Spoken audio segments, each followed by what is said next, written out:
6 minutes into the session, Dow's up 100, Nasdaq's up 34. Jeff Sica with me today. The CPI report comes out this week. Very important look at inflation. What are you expecting? Well, it is a very important look, Stuart, because this is the report that investors are going to focus on to determine whether we are going to get interest rate cuts this year. What I'm focused on, and let's face it, the consumer has been beaten, bruised, and annihilated with this inflation. And what I'm expecting is there's not going to be much of a let-up in this number. I think if you look at 40% of the CPI is shelter costs. That's rents.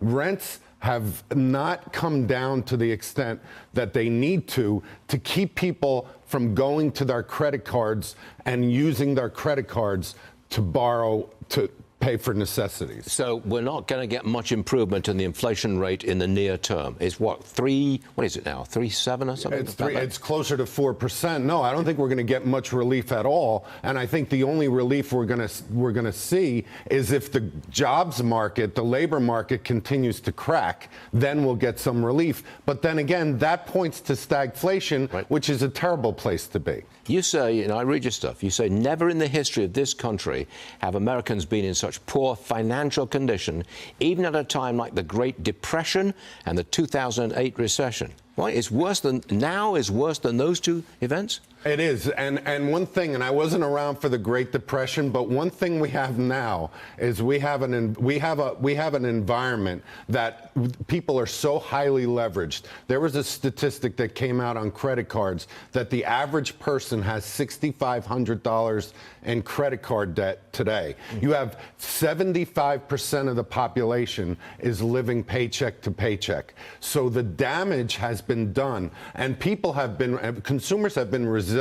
They keep spending, they keep buying what they need, but that resilience is going to wear out because a lot of consumers are feeling like Rocky must have felt in Rocky 1 in the 14th with the scene with the 14th round when he's getting pummeled by Apollo Creed. That's how consumers feel. All right, Jeff, I want you to listen to what Trump said about the market, the stock market rally during his New Jersey rally. Roll it.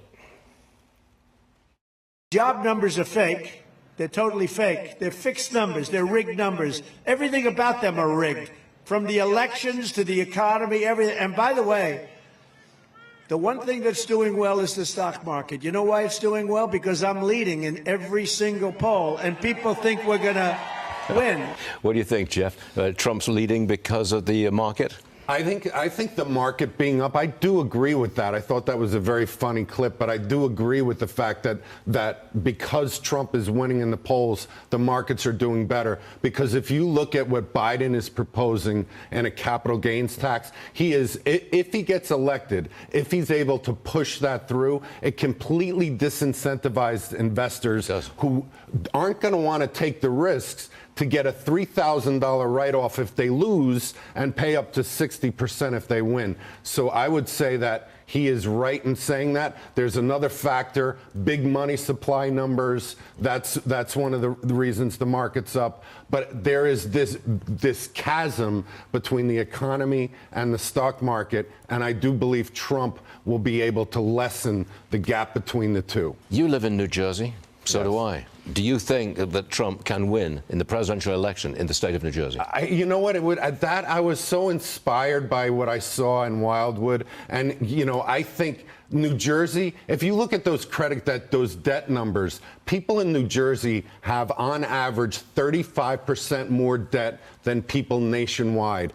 We have been annihilated in New Jersey. The fact that we've stayed in that state despite, I haven't given up hope on it, but I think if Trump were to win in New Jersey, and I think he can, I think it would be a great situation for us. What a turnaround. Jeff Sica on a Monday morning. Thank you very much, Jeff.